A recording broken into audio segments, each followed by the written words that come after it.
साल 1940, बम्बई का एक दफ्तर। यहाँ एक बहुत ही अजीब सा दृश्य उभरता है। हाँ, एकदम फिल्मी सीन की तरह। बिल्कुल। एक लेखक अपनी धुन में बैठा कुछ लिख रहा है और तभी अचानक दफ्तर का दरवाजा जोर से खुलता है। और एक अजीब सा आदमी अंदर आता है। हाँ, एक बेहद अजीब और बहुत ऊंची आवाज में बात करने वाला आदमी। और उसके पीछे दो लोग और हैं। एक अमीर शख्स और एक लड़की। सही कहा। वो अमीर शख्स कद में नाटा है, बहुत शांत है, लेकिन वो जो लड़की है कश्मीर की एक बेहद खूबसूरत लेकिन एकदम सहमी हुई मासूम सी लड़की है। और वो जो ऊंची आवाज वाला आदमी था, वो आते ही कुछ अजीबोगरीब शब्द उछालने लगता है। हाँ, वो चिल्लाता है कंटिन्यूएटली, धड़न तख्ता, एंटी की पैंटी पू, मतलब उस शांत दफ्तर का माहौल पल भर में किसी सर्कस जैसा हो जाता है। और सबसे हैरानी की बात यह है कि वो अमीर आदमी वो बस वहां खड़ा है। बिल्कुल। वो बिना कुछ सोचे समझे, बिना कोई सवाल किए पानी की तरह अपना पैसा बहा रहा है। उसके आसपास पूरी तरह से मुफ्तखोरों की एक फौज जमा है जो उसे सरेआम लूट रही है। हाँ, पहली नजर में कोई भी देखेगा तो यही कहेगा कि ये अमीर आदमी दुनिया का सबसे बड़ा बेवकूफ है। लेकिन यहीं पर एक बहुत बड़ा सवाल खड़ा होता है। क्या सवाल? यही कि क्या कोई इंसान सच में इतना सीधा हो सकता है, या फिर उस बेवकूफ़ी के नकाब के पीछे कोई बहुत गहरी, बहुत डरावनी सच्चाई छिपी है? और इस सवाल का जवाब हमें मिलता है उर्दू साहित्य के सबसे बेबाक लेखक सादत हसन मंटो की कलम से। बिल्कुल, ये कोई आम किस्सा नहीं है। ये मंटो की लिखी एक मास्टरपीस कहानी है, बाबू गोपीनाथ। मंटो हमेशा से समाज के उन अंधेरे कोनों में झांकते आए हैं जहां जाने से आम इंसान कतराता है। सही बात है। और आज हम उसी 1940 के बम्बई की महफिल में चलेंगे, जहां हर चेहरे पर एक नकाब है।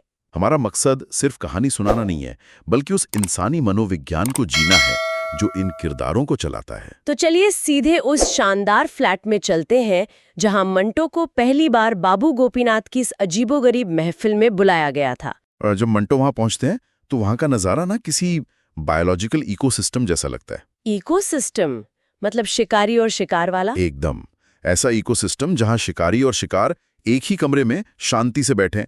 एकदम नया फर्नीचर है, साफ सुथरा फ्लैट है, लेकिन वहां बैठे किरदार वो अपने आप में एक पूरी दास्तान है। सबसे पहले तो उसी आदमी की बात करते हैं, अब्दुल रहीम सिंडो। वही जो मंटो को वहां लेकर गया था। हाँ, वो गोपीनाथ के पैसों पर पूरी बेशर्मी से ऐश कर रहा है। उसे अपने टोस्ट पर सिर्फ पोल्सन बटर चाहिए। मतलब मुफ्त का खा रहे हैं और नखरे भी पूरे हैं। बिल्कुल, वो उस परजीवी संस्कृति का सबसे मुखर चेहरा है। लेकिन वो वहां अकेला नहीं है। नहीं, वहां एक पूरा चिड़ियाघर जमा है।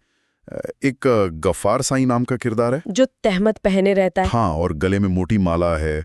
खुद को एक पहुंचा हुआ फकीर या दरवेश साबित करने में लगा रहता है। लेकिन असलियत में वो क्या है? असलियत में वो अध्यात्म का लबादा ओढ़े हुए गोपीनाथ का लीगल एडवाइजर बना बैठा है और उसी के पैसों पर महंगी क्रीवने सिगरेट और स्कॉच विस्की पीता है। ये तो सीधे सीधे धर्म के नाम पर धोखा है। और वहां एक पहलवान भी तो था। गुलाम अली, लंबा चौड़ा, चेहरे पर चेचक के दाग। उसे सिंडो अपना शागिर्द बताता है और कहता है कि गुलाम अली डू और डाई यानी लंगोट का पक्का है। और वो पहलवान भी गोपीनाथ के ही टुकड़ों पर पल रहा है। यही तो हैरानी की बात है।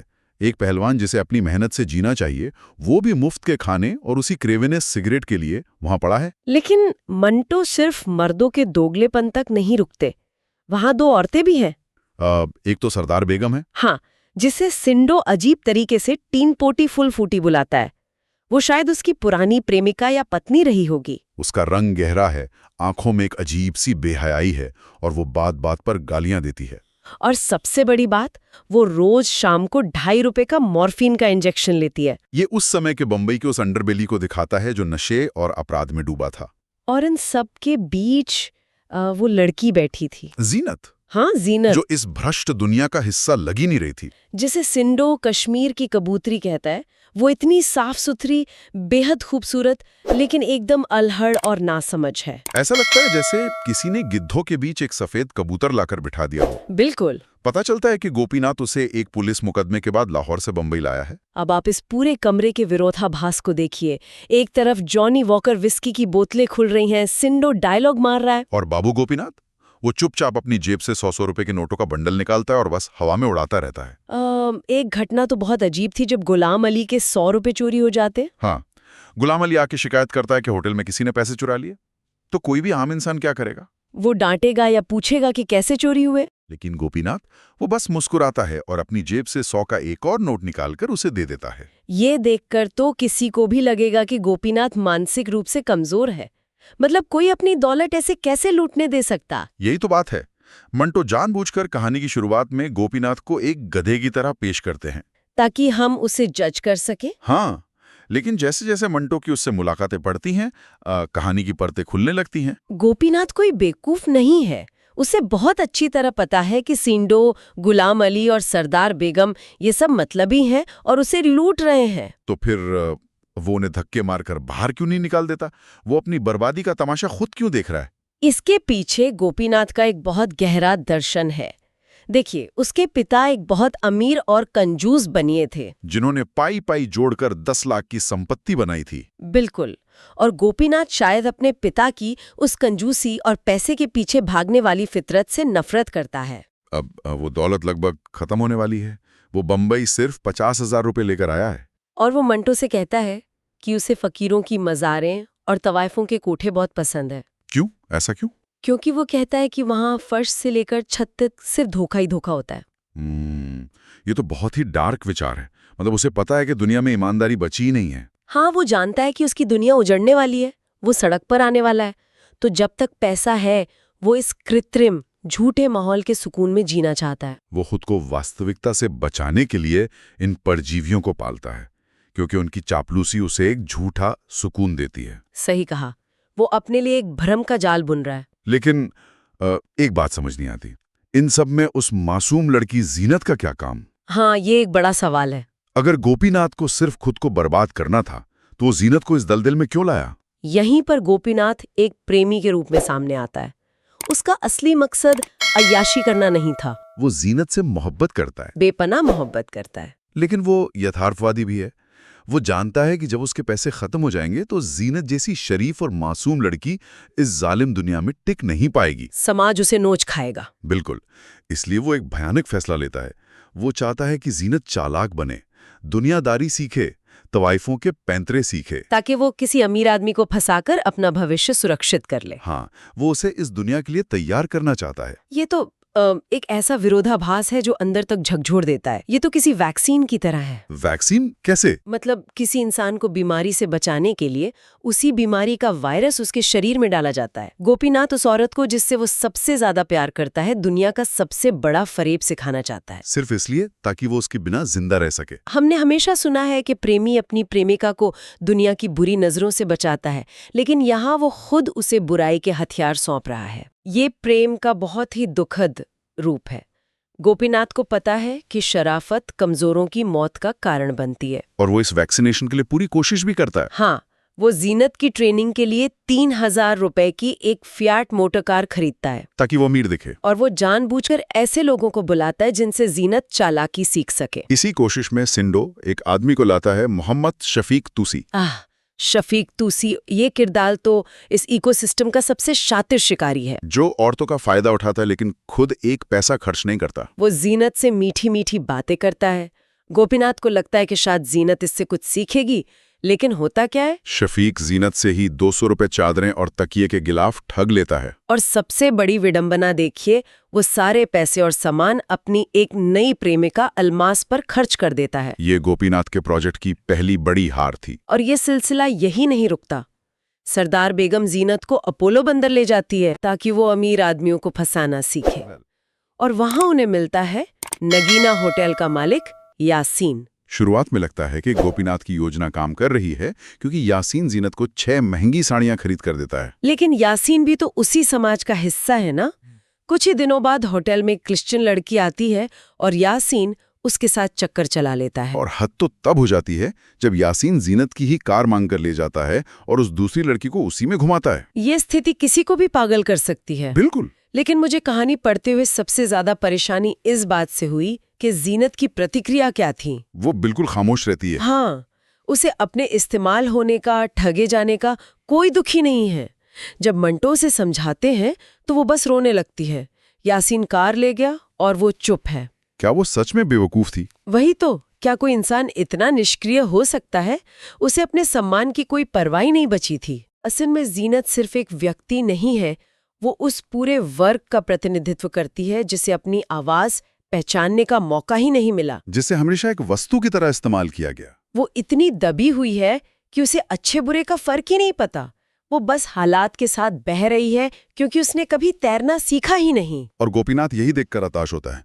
वो मंटो से कहता है कि मियाँ, अगर तुम्हें दूसरी लड़की से इश्क लड़ाना है तो अपनी कार का इंतजाम करो ना, मेरी कार क्यों इस्तेमाल करते हो? लेकिन ये जीनो मुंह से कुछ कहती ही नहीं।